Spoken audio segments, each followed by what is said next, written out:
নমস্কাৰ বন্ধুসকল, মই আপোনালোক সকলোকে মোৰ চেনেললৈ স্বাগত জনাইছোঁ। বন্ধুসকল, মোৰ নাম গোবিন্দ ৰাজখোৱা, মই এষ্ট্ৰবাস্তু এক্সপাৰ্ট নিউমেৰলজিষ্ট। বন্ধুসকল, আপোনালোকৰ সুবিধাৰ্থে মই চেনেলটোত বাস্তুৰ সম্পৰ্কে, সংখ্যাতত্বৰ সম্পৰ্কে, জ্যোতিষৰ সম্পৰ্কে, তাৰ লগতে তন্ত্ৰৰ বিভিন্ন প্ৰয়োগৰ ভিডিঅ'সমূহ ইয়াত আপলোড কৰি থাকোঁ। গতিকে যদিহে আপোনালোকৰ মোৰ চেনেলৰ ভিডিঅ'সমূহ চাই ভাল লাগে, অনুগ্ৰহ কৰি মোৰ চেনেলটো ছাবস্ক্ৰাইব কৰিব, ভিডিঅ'সমূহ লাইক কৰিব, কমেণ্ট কৰিব আৰু যিমান পাৰে শ্বেয়াৰ কৰিব। বন্ধুসকল, আজি মই আপোনালোকৰ লগত আপোনালোকৰ জন্ম তাৰিখত থকা এটা মেজিকেল নাম্বাৰ সম্পৰ্কে ক'বলৈ আগবাঢ়িছোঁ। যিটো মেজিকেল নাম্বাৰ যদি মই কোৱা ধৰণে আপোনালোকে ব্যৱহাৰ কৰে, তেন্তে সেই মেজিকেল নাম্বাৰটোৱে আপোনালোকক জীৱনত যিকোনো সমস্যাৰ পৰা উদ্ধাৰৰ ক্ষেত্ৰত সহায় কৰিব, আপোনালোকক পজিটিভ এনাৰ্জি প্ৰদান কৰিব, সমস্যাৰ সময়ত পথ প্ৰদৰ্শকৰ কাম কৰিব, আপোনালোকৰ কেৰিয়াৰ উন্নতিৰ ক্ষেত্ৰত সেই মেজিকেল নাম্বাৰটোৱে আপোনালোকক সহায় কৰিব, আপোনালোকক দৈবিক কৃপা দৃষ্টি লাভ কৰাত সহায় কৰিব। বন্ধুসকল, সেই সংখ্যাটো আমাৰ প্ৰত্যেকৰে জন্ম তাৰিখতে আছে। এই সংখ্যাটোক ঈশ্বৰৰ এটা আশীৰ্বাদ বুলি ক'ব পাৰি। এই সংখ্যাটোক কোৱা হয় কোৱা নাম্বাৰ বা এঞ্জেল নাম্বাৰ, যিটো আমাৰ জন্ম তাৰিখতে থাকে। বন্ধুসকল, প্ৰথমে আমি জানি লওঁ যে এই কোৱা নাম্বাৰনো আমি কেনেকৈ উলিয়াব লাগে। বন্ধুসকল, কোৱা নাম্বাৰ উলিওৱাৰ এটা পদ্ধতি আছে। তাৰ কাৰণে আমি জন্ম হোৱা অৰিজিনেল ইংৰাজী জন্ম তাৰিখটো প্ৰয়োজন হ'ব। ধৰি ল'লোঁ কোনোবা এজন ব্যক্তিৰ জন্ম 6 মে 1994 হৈছিলে। এতিয়া আমি কোৱা নাম্বাৰ উলিয়াবৰ কাৰণে কেৱল আমি জন্মৰ বছৰটো ল'ম, অৰ্থাৎ সেইজন ব্যক্তিৰ জন্ম 1994 চনত হৈছিলে। গতিকে তেওঁ কোৱা নম্বৰ উলিয়াবৰ কাৰণে আমি কেৱল তেওঁৰ ইংৰাজী জন্মবৰ্ষটো ল'ম। তাৰপিছতে সেই বছৰটো গোটেইকেইটা সংখ্যা আমি যোগ কৰিম। ধৰি ল'লোঁ 1994 চনত আপোনাৰ জন্ম হৈছিলে। এতিয়া যদি গোটেইকেইটা সংখ্যা আমি যোগ কৰোঁ, 9 9 18 হ'ব। 18ৰ লগত 4 যোগ কৰিলে 22 হ'ল। 22ৰ লগত 1 যোগ কৰি জন্ম বছৰত যোগ কৰাৰ পিছত টোটেল দালে 23 আৰু 23 ছিংগুল ডিজিট কৰিলে হ'ব 5। বন্ধুসকল, এই 5টো কিন্তু কোৱা নাম্বাৰ নহয়। অকল পুৰুষ আৰু মহিলাৰ ক্ষেত্ৰত কোৱা নাম্বাৰ উলিওৱা পদ্ধতিটো কিন্তু বেলেগ বেলেগ। যদি সেই ব্যক্তিজন পুৰুষ হয়, তেতিয়া তেওঁ কোৱা নাম্বাৰ উলিয়াবৰ কাৰণে আমি কি কৰিব লাগিব? 11ৰ লগত এই 5 সংখ্যাটো মাইনাছ কৰিব লাগিব, অৰ্থাৎ বিয়োগ কৰিব লাগিব। জন্ম বছৰটো ছিংগুল ডিজিট কৰি যিটো সংখ্যা পাম, সেই সংখ্যাটো আমি 11ৰ পৰা মাইনাছ কৰি দিম। তেতিয়া সেই পুৰুষজনৰ কোৱা নাম্বাৰটো ওলাব। ধৰি ল'লোঁ তেওঁ 1994 চন যোগ কৰি ছিংগুল ডিজিট কৰোঁতে 5 ওলাইছিলে। এতিয়া 5 সংখ্যাটো যদি 11ৰ পৰা আমি মাইনাছ কৰোঁ, তেতিয়া ওলাব 6। গতিকে সেই পুৰুষজনৰ কোৱা নাম্বাৰ হৈছে 6। আৰু যদি 1994 চনত জন্ম হোৱা ব্যক্তিগৰাকী কোনো মহিলা হয়, তেন্তে তেওঁ কোৱা নাম্বাৰ উলিয়াবৰ কাৰণে আমি কি কৰিম?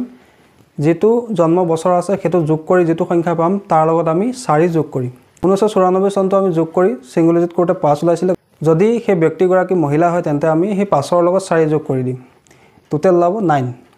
গতিকে যদি কোনো পুৰুষ 1994 চনত জন্ম হৈছিলে, তেওঁৰ কোৱা নাম্বাৰ হ'ব 6। আৰু যদি কোনো মহিলাই 1994 চনত জন্ম হৈছিলে, তেওঁৰ কোৱা নম্বৰ হ'ব 9। অৰ্থাৎ আপোনাৰ জন্ম বছৰটো গোটেইকেইটা সংখ্যা যোগ কৰি ছিংগুল ডিজিট কৰি যিটো সংখ্যা আমি পাম, যদি আপুনি পুৰুষ হয় তেন্তে আপোনালোকে 11ৰ পৰা সেই সংখ্যাটো মাইনাছ কৰি দিব। তাৰপিছত যিটো সংখ্যা ওলাব সেয়া হ'ব আপোনাৰ কোৱা নাম্বাৰ।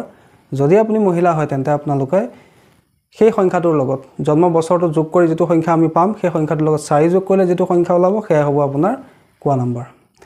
বন্ধুসকল, এতিয়া আমি এই কোৱা নাম্বাৰটো ব্যৱহাৰ কেনেকৈ কৰিব লাগে? বন্ধুসকল, কোৱা নাম্বাৰটো আমাৰ কাৰণে ঈশ্বৰৰ এটা আশীৰ্বাদ। কোৱা নাম্বাৰটোৱে আমাক পথ প্ৰদৰ্শকৰ কাম কৰে, সমস্যাৰ পৰা উদ্ধাৰৰ ক্ষেত্ৰত সহায় কৰে। কি কৰিব লাগে বন্ধুসকল? এই কোৱা নাম্বাৰটো আমি প্ৰত্যেক দিনে এটা গ্ৰীণ পেন লৈ সদায় নিজৰ মণিবন্ধৰ অংশত লিখিব লাগে। বাওঁ হাতৰ মণিবন্ধৰ এই অংশটোত আপোনালোকে নিজৰ কোৱা নাম্বাৰটো লিখিব লাগে আৰু তাৰ ওপৰত এটা চাৰ্কেল কৰি দিব লাগে। আৰু সদায় ইয়াক ব্যৱহাৰ কৰিব লাগে। অৰ্থাৎ আপোনালোকৰ কোৱা নাম্বাৰ ধৰি লওক 2। এই 2 সংখ্যাটো আপোনালোকে ইয়াত লিখিব গ্ৰীণ পেন লৈ। তাৰপিছত তাৰ ওপৰত এটা চাৰ্কেল আঁকি দিব। এইদৰে আপোনালোকে কোৱা নাম্বাৰটো ব্যৱহাৰ কৰিব। এই নাম্বাৰটোৱে আপোনাক বিভিন্ন ক্ষেত্ৰত সহায় কৰিব। ধন টকা পইচা লাভৰ ক্ষেত্ৰতে হওক, কেৰিয়াৰৰ উন্নতিৰ ক্ষেত্ৰতে হওক, সমস্যাৰ পৰা উদ্ধাৰৰ ক্ষেত্ৰতো আপোনালোকক সহায় কৰিব। তাৰোপৰি কোৱা নম্বৰ অনুসৰি আমি আমাৰ নিজৰ ধন টকা পইচাৰ দিশ বা আমাৰ কেৰিয়াৰৰ উন্নতিৰ দিশৰ সম্পৰ্কেও জানিব পাৰোঁ। বন্ধুসকল, যিসকল ব্যক্তিৰ কোৱা নম্বৰ 1 হয়, তেওঁলোকে ধন টকা পইচাৰ কাৰণে দক্ষিণ পূব দিশত বহি কাম কৰিব লাগে বা নিজৰ ঘৰৰ পৰা দক্ষিণ পূব দিশত গৈ পেলাই কাম কৰিব লাগে।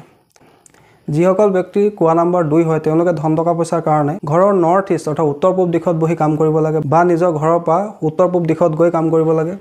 যিসকল ব্যক্তিৰ কোৱা নম্বৰ 3 হয়, তেওঁলোকৰ ধন টকা পইচাৰ কাৰণে দক্ষিণ দিশত বহি কাম কৰিব লাগে বা নিজৰ ঘৰৰ পৰা দক্ষিণ দিশত গৈ কাম কৰিব লাগে।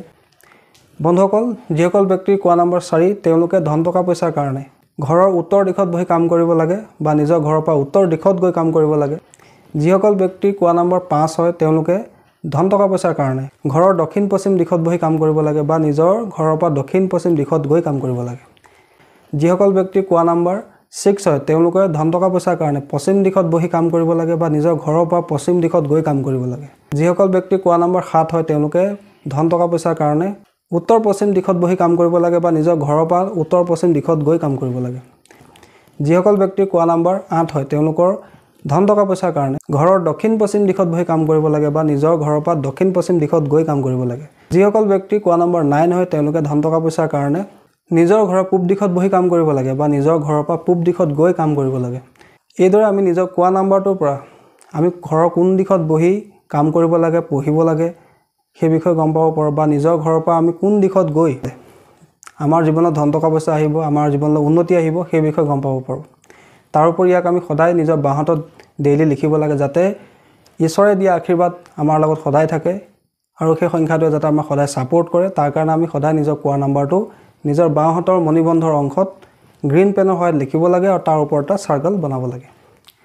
বন্ধুসকল, আশা কৰিছোঁ আজি আপোনালোকে গম পালে যে আমাৰ জন্ম তাৰিখত এনে কি মেজিকেল সংখ্যা আছে যি সংখ্যা আমাক উন্নতিৰ ক্ষেত্ৰত, ধন টকা পইচা লাভৰ ক্ষেত্ৰত, ঐশ্বৰিক আশীৰ্বাদ লাভৰ ক্ষেত্ৰত সহায় কৰে। বন্ধুসকল, আশা কৰিছোঁ আজি আপোনালোকৰ এই কোৱা নম্বৰ সম্পৰ্কে জানি ভাল লাগিলে। আশা কৰিছোঁ আপোনালোকৰ ভিডিঅ'টো ভাল লাগিলে।